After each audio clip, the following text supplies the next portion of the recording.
ओम शांति। अभी की मूल्य तारीख है 29/9/2023। मीठा मीठा बाप दादा जो मीठे मीठे बार संग दोष जी ताकि ॾाढी संभाल करणी आहे। शुद्धि संग दोष में अचण सां ई उल्टा कर्म थींदा आहिनि। बाप जी याद भुलिजी वेंदी आहे। प्रश्न के फजीलत अर्थात महिनत जे आधार सां तव्हां ॿार पंहिंजी अवस्था खे अॻियां वधाए सघंदा आहियो। उत्तर अगर कॾहिं कोई भूल थी वञे त बाप सां क्षमा मांगण जी फजीलत खपे। बाप खे चवणो खपे बाबा आई एम सॉरी। हिन में जरा भी देह अभिमान न अचे। हिन सां अवस्था अॻियां वधंदी रहंदी। चर्ची कला जो आधार आहे बाप सां सच्ची दिल। कॾहिं भी पंहिंजे खे मियां मिठो न समझणो। भूल हर हिक सां थींदी आहे। शुद्धि अञा ताईं परिपूर्ण न ठहिया आहियूं। गीता असां उन राहनि ते असांखे उन राहनि ते हलणो आहे। ओम शांति। कुछ त चइणो पए उन हिसाब सां ओम शांति चइण सुठो आहे। आत्मा जो पंहिंजो स्वधर्म आत्मा खे पंहिंजो स्वधर्म ॿुधाइणो हूंदो आहे। बाप बि चईंदा आहिनि असां शांत आहियूं, शांति देश जा रहण वारा आहियूं। तव्हां भी असल में आत्मा आहियो न। तव्हांजो स्वधर्म शांत आहे। सॼी दुनिया शांति शांति कंदी रहंदी आहे, परंतु शांति कंहिंखे चइबो आहे हीअ कोई न ॼाणंदो आहे। सम्झंदा आहिनि कि लड़ण झगड़न त हलंदो ई आहे, उहो शांत थी वञे, परंतु उहो शांति कोई कम जी न आहे। घर में स्त्री पुरुष हूंदो आहे, कोई त झगड़दा आहिनि कोई झगड़दा न आहिनि, उहो कोई शांति थोड़ी थी। शांति ॿी चीज थींदी आहे। शांति त आत्मा जो स्वधर्म आहे। उहा ही बाप जो भी स्वधर्म आहे। वैसे ही बाप जो भी स्वधर्म आहे शांति। आत्मा इन जो बाप केर परम पिता परमात्मा। हुननि जो धर्म छा आहे? उन्हनि जो भी धर्म आहे शांत। परम पिता परमात्मा शांति देश में रहण वारा। असां भी शांति देश में रहण वारा। कोई भी अची त चओ तव्हांजो स्वधर्म त शांत आहे। तव्हां असुल हुतां जा रहण वारा आहियो। हिते आया आहियो पाठ वॼाइण। शरीर द्वारा पाठ त वॼाइणो ई आहे। शांति जे लाइ वास्तव में जंगल आदि में वञण जी दरकार न आहे। आत्मा खे पंहिंजे स्वधर्म जो पतो आहे। आत्मा थकी वेंदी आहे त रात जो अशरीरी थी करे शांत थी वेंदी आहे। आत्मा खे रात जो केॾो सन्नाटो थी वेंदो आहे। सुबुह उथण सां आवाज़ थी वेंदी आहे। उहा थी वई हद जी रात ऐं ॾींहुं। हाणे त बेहद जो ॾींहुं बेहद जी रात आहे न। आत्मा जो 84 जन्मनि जो पाठ वॼाए करे थकी वई आहे।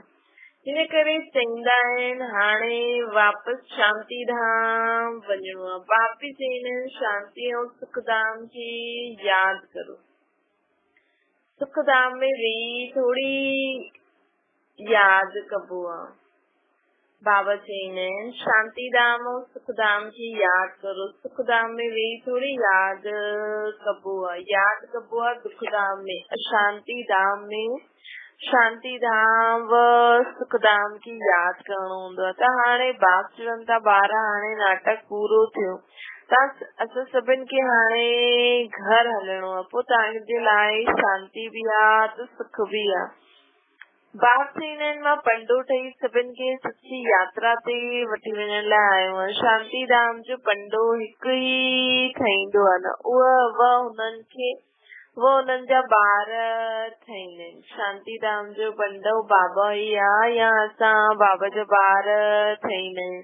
हिकु त कम न करे सघंदो आहे न। केतिरी वॾी सेना आहे। सभिनि जो मुख आहे शांति धाम तरफ़। उहा परे ते परे धाम आहे न। बद्रीनाथ अमरनाथ वञणो कोई परे न आहे। उते वञण त सहज ॻाल्हि आहे। अच्छा ॿुधायो मूल वतन सूक्ष्म वतन में वञण सहज आहे या अमरनाथ बद्रीनाथ में वञण सहज आहे? सूक्ष्म वतन मूल वतन नजदीक आहे या अमरनाथ बद्रीनाथ नजदीक आहे? ॾिसण में त मूल वतन सूक्ष्म वतन परे खां परे आहे, परंतु हुते वञण में देरी न लॻंदी आहे। सेकंड जी ॻाल्हि आहे। तव्हां सिर्फ़ बुद्धि सां यादि करो ऐं पहुची वियासीं। बाबा चवनि था उहा आहे जिस्मानी यात्रायूं त नई ॻाल्हि न आहे। अॼुकल्ह पोइ इहे यात्रा कंदा आया आहिनि। इहे रूहानी यात्रा असांखे हिकु बार बाबा अची करे कराईंदा आहिनि। तव्हां आहियो सिकीला जा ॿार, तव्हांखे रास्तो ॿुधाइणो आहे न। तव्हां मंदिरनि में वञी करे सम्झायो इहे देवी देवता कॾहिं राज्य कंदा हुया, इन्हनि खे अहिड़ो पूज्य कीअं ठातो।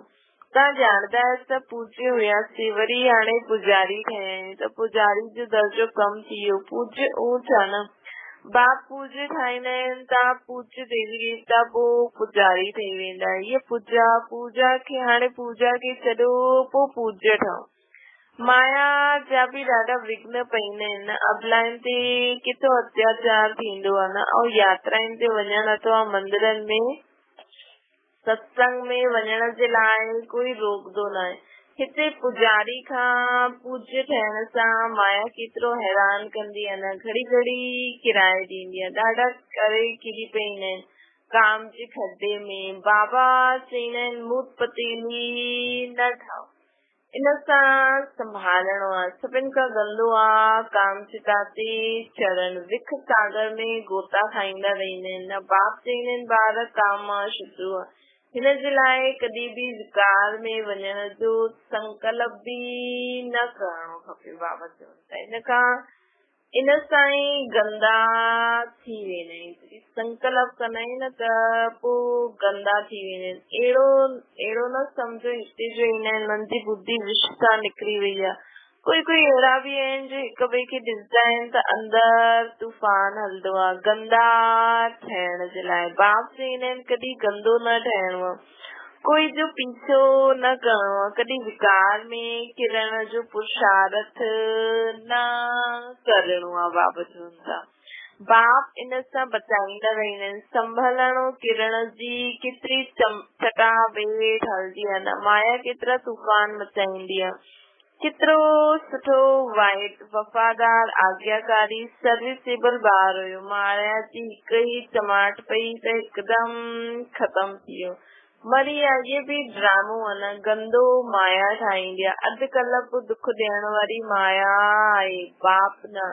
मुफ्त में दोष डरदा आहिनि कि ईश्वर ई दुख सुख ॾींदा आहिनि।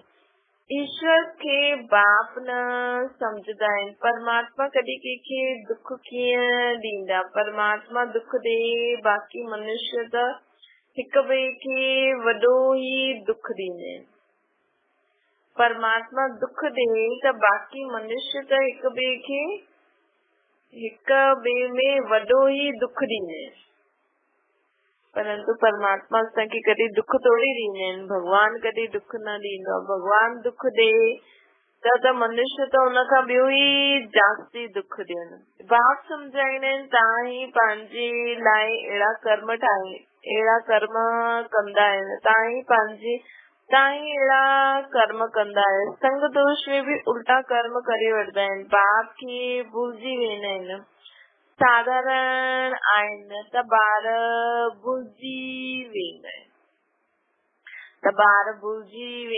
बाप जो शिक्षा सुठी ॾींदो न, परंतु हुनखे भुलिजी वेंदा आहिनि। बाप सम्झाईंदा आहिनि योग पूरो न आहे। ईअं न सम्झो भाषण करण वारा आहियो। पंडित जी हिकु कथा न ॿियनि खे चईंदो हुयो राम राम चइण सां नदी पार थी वेंदी, खुदि पार न करे सघियो।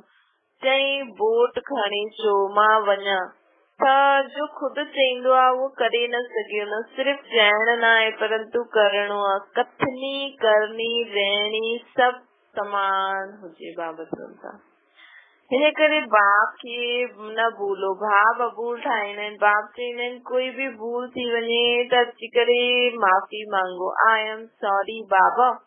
सम्झो शिव बाबा चईंदा आहिनि ये तव्हांजी भूल आहे। अच्छा बाबा असां क्षमा चाहींदा आहियूं। इहे बि सुठे ॿारनि में फज़ीलत न रहंदी आहे।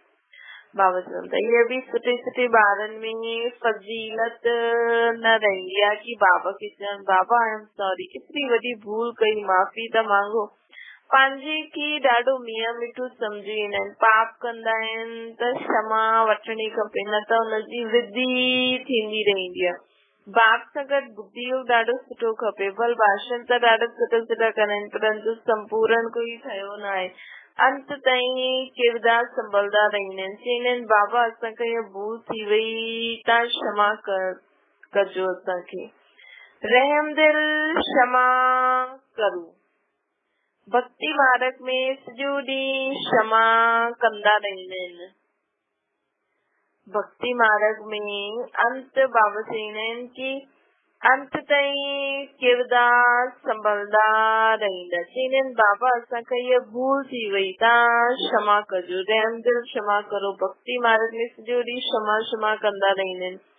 बाप चवंदा आहिनि क्षमा करो। धर्मराज द्वारा पोइ दंड न दिलाईंदो, इन करे ख़बरदारी ॾाढी खपे। बाबा चवंदा आहिनि मूंखां बि क्षमा मांगो, हिक ॿिए खे बि क्षमा करो, न त इहे बि ग़लति आहे न। अगरि असां क्षमा न कंदासीं त धर्मराजपुरी में पोइ सजा मिली, इन करे ख़बरदारी ॾाढी खपे।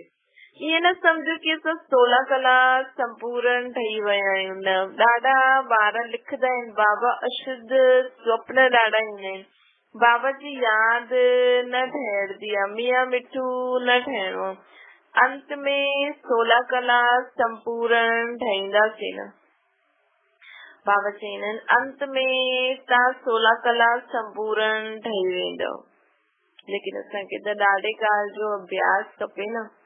भले ठहींदासीं पोइ प्रॉपर अंत में, लेकिन हाणे खां ॾाढे काल जो पुरुषार्थ त करणो पवंदो न।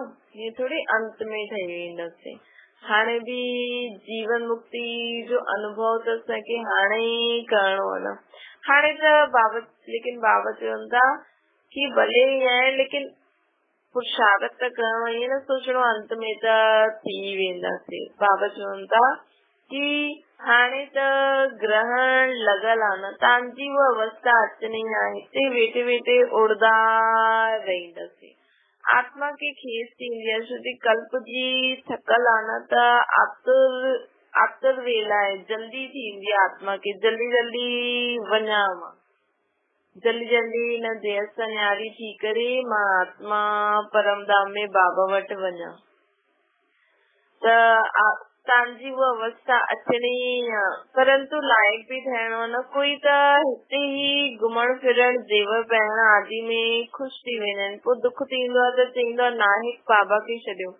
अच्छा, पोइ हिम्मत करो, कुझु सिखो, अची करे अपकार करण वारनि ते बि उपकार करणो आहे न। परंतु हीअं बि न ॿियो ई मथो ख़राब करे छॾे। माया किराईंदी आहे, बाप उठाईंदो आहे। मंज़िल ऊंची आहे ऐं इहा सॼी बुद्धि योग जी यात्रा आहे न, पुरुषार्थ में टाइम लॻंदो आहे। ये सॼी असांजी बुद्धि द्वारा असां परमधाम में वञूं था न, त बुद्धि द्वारा सभु कुझु सभिनि जगह सां बुद्धि हटाए हिकु बाप की यादि करूं त हिन में मंज़िल ॾाढी ऊंची आहे। माया अलॻि अलॻि विकल्प संकल्प लाहींदी, लेकिन अगरि असांजो संकल्प पक्को हूंदो मां आत्मा बाबा सां गॾु आहियां, त असांजे संकल्प जी विजय थी वेंदी। ईअं ई त माया ते विजय प्राप्त करणी आहे न। माया किराईंदी आहे, बाप उठाईंदो आहे, मंज़िल आहे ऊंची, ऐं इहा सॼी बुद्धि योग जी यात्रा आहे न, पुरुषार्थ में टाइम लॻंदो आहे। लक्ष्य त ॾाढो सहज आहे, हिकु सेकेंड में तव्हां जीवन मुक्ति जे अधिकारी ठही वेंदो। हिकु सेकेंड में असां जीवन मुक्ति जे अधिकारी ठही वेंदासीं। हिकु सेकेंड में सभु संकल्प विकल्पनि ते विजय प्राप्त करे बुद्धि खे हिकु जगह बाबा ते ठिकाने में लॻाए करे अगरि असां बाबा खे यादि करण में सक्सेस थी वियासीं त हिकु सेकेंड में असां बाबा चवंदा हिकु सेकेंड में तव्हां जीवन मुक्ति जे अधिकारी ठही वेंदव। सिर्फ़ु बाबा खे पंहिंजो बाबा मञो। हिकु बार बाबा चयो पोइ बुलजदा छो आयो, निश्चय आहे बाबा सां स्वर्ग जो वरसो वठणो आहे, पोइ किरदा छो आयो, यादि करे संभालदा छो न आयो। सुठा सुठा ॿार बि भुलिजी वेंदा आहिनि, पोइ ॿियो ही डिसर्विस थींदी रहंदी आहे न। सर्विस बि गुप्त आहे त डिसर्विस बि गुप्त आहे। दुनिया के शापतो केन में कहिड़ो भूत प्रवेश थींदो आहे, वो अशुद्ध सोल जो प्रवेश थियो आहे त ॿियो ई नुक़सान करे ॾींदा आहिनि। मायावी सोल प्रवेश करे वठंदी आहे, बल ज्ञान आहे परंतु परिपूर्ण कोई न आहे, कोई न कोई खामी रहंदी आहे न। त ड्रिज हुजणो खपे असांखे बाबा जी श्रीमत ते हलणो आहे। अगरि श्रीमत ते न हलिया त कोई भ्रष्ट काम कयो, अगरि श्रीमत ते न हलिया कोई भ्रष्ट काम कयो त पद भ्रष्ट थी वेंदो। ॿियो ई ॾाढी सजायूं खाइणी पवंदियूं, कर्मनि जो फल हिते बि कड़ो, वॾो कड़ो भोगणो पवंदो आहे। बाबा चवनि था हिन करे कर्मातीत अवस्था जो पुरुषार्थ करो। कर्मातीत अवस्था अर्थात जीते जी मुर्दो, जीते जी जीअं त मरण अवस्था आहे असांजी। बाबा चवनि था हिन करे ॾाढी सावधानी सां हलणो, असांखे कोई डिस्टर्बेंस न थिए, कोई श्रीमत जे विपरीत कोई कर्म न करो, संभली संभली करे हलणो आहे। छोकी मंजिल ॾाढी ऊंची आहे। बाबा चवनि था लेकिन ड्रिजणो न आहे, सिर्फ़ पंहिंजे मन बुद्धि खे हिकु जॻह टिकाइणो आहे। बाबा सां गॾु त ॾाढो सुठो रहणो आहे। सभिनि जो शिव बाबा सां कनेक्शन आहे। सेंटर सभु शिव बाबा जा ई आहिनि। तव्हांजो सेंटर पोइ काथां आयो? तव्हां शिव बाबा जा आहियो न। विश्वविद्यालय बाप जो आहे न, ईश्वरीय विश्वविद्यालय शिव बाबा जा आहिनि। सभी सेंटर्स यहाँ तक कि गृहस्थी में भी कोई बार बाबा जो सब कुछ समझा तो वो भी बाबा जो ही घर थे। इधर सारा शिव बाबा जे घर आहिनि। ईश्वरीय विश्वविद्यालय आहे न। मुंहिंजो ये सेंटर आहे, ये ख्याल आयो या मरियो। अहिड़ा मुंहिंजो कंदे केतिरा खिड़ी पवंदा आहिनि। सभु कुझु शिव बाबा जो आहे। तव्हां चवंदा आहियो बाबा ये तन मन धन सभु तव्हांजो आहे, त बाबा बि चवंदा आहिनि स्वर्ग जी राजाई सॼी तव्हांजी आहे। बाबा चवंदा अगरि ॿार चए बाबा ये तन मन धन सभु तव्हांजो आहे, त बाबा चवंदा हिनजी बदिली स्वर्ग जी सॼी राजाई असांखे बाबा ॾियनि था, असांजी आहे। केतिरो एवजो मिलंदो आहे न। तव्हां छा ॾींदा आहियो? मरण खां पहिरियों करनी गोर खे ॾींदा आहिनि, जीते जी दान कंदा आहिनि। ॾिसंदा आहिनि बसि होपलेस केस आहे त दान पुण्य कराईंदा आहिनि। वापसि चवंदा आहिनि ॿार जीते जी करे वठो। इहे त पुराणो तन आहे न, इहे त पुराणो तन आहे। तव्हां आत्मायूं मुंहिंजूं आहियो न। इहे शरीर पाठ वॼाईंदे वॼाईंदे हाणे सभिनि जो पुराणो थी वियो आहे। बाबा जी त सभी आत्मायूं आहिनि न। हाणे मुंहिंजो ठहो त तव्हांजी आत्मा शरीर ॿई शुद्ध थी वेंदा। ॿिन्हिनि खे इकठो साफ़, ॿई इकठा साफ़ थी वेंदा। आत्मा जो अपवित्र ठही आहे, हुनखे शुद्ध ठाहिण जो मुंहिंजो ई कमु आहे। मूंसां गॾु योग लॻाइण सां ई तव्हांजी आत्मा ऐं शरीर ॿई शुद्ध थी वेंदा। बाबा चवनि था छोकी भले हाणे त सभिनि जी आत्मा शुद्ध थींदी, पर तत्वनि बि त शुद्ध थींदा न। पूरी सृष्टि पावन थी वेंदी त हुनमें तत्व बि अची विया, पोइ असांजो शरीर बि असांखे पावन ई मिलंदा न। योग रखंदा हो त चढ़ती कला थींदी, योग न रखंदा हो त गिरती कला थी वेंदी। सर्विस जो शौक़ु हुजणो खपे। पुछणो न आहे सर्विस ते वञा। बाबा सम्झंदा आहिनि शौक़ु न आहे, मनसा वाचा कर्मणा सर्विस जो शौक़ु खपे। बाबा चवंदा मनसा न आहे त वाचव कर्मणा कोई न कोई सर्विस में लॻी वञणो खपे जो उजूरो मिले। आपे करे सो देवता, चइण सां करे त मनुष्य, चइण सां बि न करे त कोई कम जो न आहे। केतिरी सर्विस कंदा जेतिरी ओतिरो फल मिलणो आहे न। शिव बाबा पुछंदा आहिनि ॿार मुंहिंजो हथ आहे? शिव बाबा जी पुछनि था मुंहिंजो हथ आहे? हिन तन में शिव बाबा वेठा आहिनि, चिठी लिखंदा आहिनि। बैल ते सॼो ॾींहुं थोरी सवारी कंदासीं। बैल जॾहिं थकी वेंदो आहे त हुनजी अखियुनि मां पाणी अची वेंदो आहे। हिते त आंसू अचण जी ॻाल्हि कोन्हे, हिनखे त सर्विस करणी आहे। ॿारनि खे सम्झाईंदा आहिनि मामेकम यादि करो।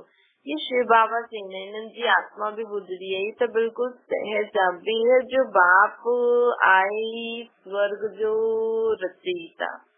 बाबा ईंदा आहिनि स्वर्ग जी स्थापना, नर्क जो विनाश कराइण। महाभारत लड़ाई बि साम्हूं बीठी आहे न, महाभारत लड़ाई बि साम्हूं बीठी आहे। यादव कौरव पांडव बि आहिनि। तव्हां ॼाणदा आहियो हाणे खेल पूरो थींदो आहे। बाबा वठी वञण लाइ आया आहिनि। सिर ते विक्रमन जो बोझो ॾाढो आहे। याद न कंदव त महाराजा महारानी कीअं थींदव। ये आई राजयुग न की प्रजा युग।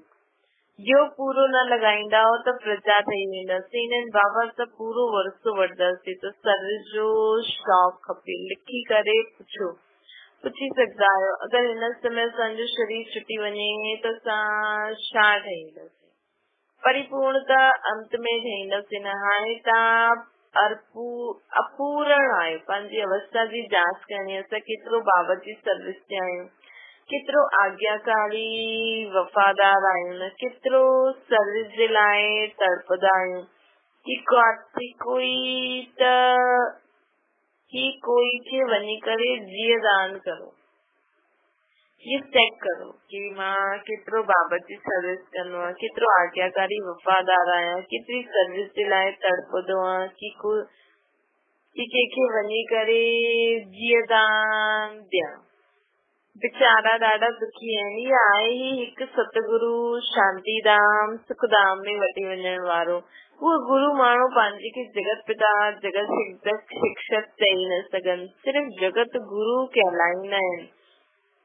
ये त जगत जो बाप, जगत जो टीचर, जगत जो गुरु आहे न, हिकु ई आहे। तव्हां ॼाणदा आहियो बाप आहिनि त बाप सां पूरो वरसो वठूं न। देह अभिमान सुठो न आहे। देही अभिमानी ठही बाप खे यादि करो, पोइ तव्हांजी अवस्था, पोइ तव्हांजी निरोगी काया थी वेंदी। बाबा चवंदा देही अभिमानी ठही बाप की यादि करो, पोइ तव्हांजी निरोगी काया थी वेंदी। हुते त पवित्रता, सुख, शांति, संपत्ति मिलंदी आहे न, अथाह संपत्ति आहे। हिते त ॾिसो पेट जे लाइ मारा मारी। अच्छा मीठी मीठी सिकिल जे ॿारनि जो थी माता पिता बाप दादा जो याद प्यार और गुड मॉर्निंग। रूहानी बाप जी सभिनि रूहानी ॿारनि खे नमस्ते। असांजी बि रूहानी माता पिता बाप दादा खे याद प्यार गुड मॉर्निंग ऐं नमस्ते। वरदान धारणा जे लाइ मुख्य सार रूहानी पंडो ठही सची यात्रा करणी ऐं कराइणी आहे। बुद्धि योग जी ॾाढी संभाल करणी आहे। रूहानी पंडो ठही सची यात्रा सभिनि खे खुद भी करणी आहे, सभिनि खे भी कराइणी आहे। बुद्धि योग जी ॾाढी संभाल करणी आहे। पंहिंजे मथां ॾाढी ख़बरदारी रखणी आहे। ॿियो आहे बाप जे साथ सचो रहणो आहे। कर्माती ठहिण जो पुरुषार्थ करणो आहे। जीते जी सभु बाप जे हवाले करे सफल करे करणो आहे। वरदाना पंहिंजी चलन ऐं चेहरे द्वारा सेवा करण वारा निरंतर योगी, निरंतर सेवाधारी। पंहिंजी चलन ऐं चेहरे द्वारा सेवा करण वारा निरंतर योगी, निरंतर योग चेहरे ऐं चलन द्वारा तॾहिं करे सघंदासीं जॾहिं निरंतर योगी रहंदासीं ऐं जॾहिं निरंतर सेवाधारी रहंदासीं। पंहिंजे चेहरे ऐं चलन द्वारा सेवा करण वारा निरंतर योगी, निरंतर सेवाधारी ठहूं। सदा हिन स्मृति में रहो बाप खे ॼाणण ऐं पाइण वारी कोटनि में कोई असां आत्मायूं आहियूं। हिन ई ख़ुशी में रहो। असांजे चेहरे ये चेहरो हलदे फिरदे सेवा केंद्र ठही वञे। अगरि तव्हांजी इच्छा आहे मां सेवा केंद्र खोलां त ईअं सोचो तव्हांजो चेहरो हलदे फिरदे सेवा केंद्र ठही वञे। सिर्फ़ हर्ष चेहरे सां बाप जो परिचय मिलंदो रहे। बाप दादा हर ॿार खे अहिड़ो ई योग्य सम्झंदा आहिनि जो हलदे फिरदे खाईंदे पीअंदे पंहिंजी चलन ऐं चेहरे द्वारा बाप जो परिचय ॾियण जी सेवा करण सां सहजी निरंतर योगी निरंतर सेवादारी ठही वेंदो। बाप दादा हर ॿार खे अहिड़ो योग्य सम्झंदा आहिनि। बाबा सम्झंदा आहिनि जो हलंदे फिरदे खाईंदे पींदे पंहिंजी चलन ऐं चेहरे द्वारा बाप जो परिचय ॾियण जी सेवा करण सां त हलंदे फिरदे खाईंदे पींदे पंहिंजी चलन चेहरे द्वारा बाप जो परिचय ॾियण जी सेवा करण सां सहजी निरंतर योगी निरंतर सेवादारी ठही वेंदासीं। पर स्लोगन आहे जो अंगत समान सदा अचल अडोल हिक रस रहंदा आहिनि उनखे माया दुश्मन कॾहिं बि हिलाए न सघंदी आहे। जो अंगत समान सदा अचल अडोल हिक रस रहंदा आहिनि उनखे माया दुश्मन कॾहिं बि हिलाए न सघंदी आहे। अच्छा, ओम शांति। बाबा खे याद करो।